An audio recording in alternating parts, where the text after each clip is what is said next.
welcome to our video demonstration of Volkswagen's satellite navigation system. This system can be found in Volkswagens of around the kind of 3-year-old mark. We're in a Volkswagen Tiguan at this moment in time. So the first thing to note is that this is all touchscreen. So for example, you could, if you wish to, simply have a look at the map itself.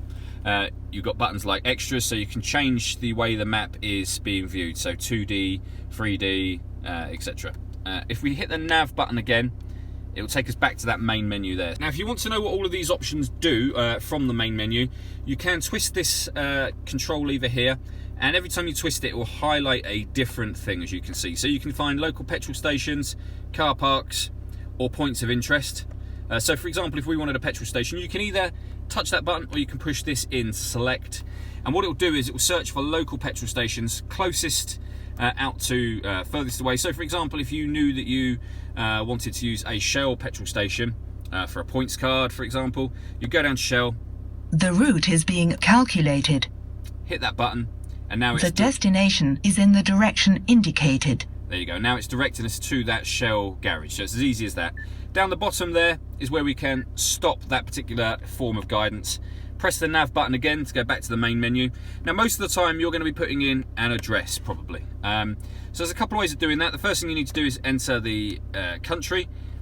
So United Kingdom will be the top one on the list. So select United Kingdom.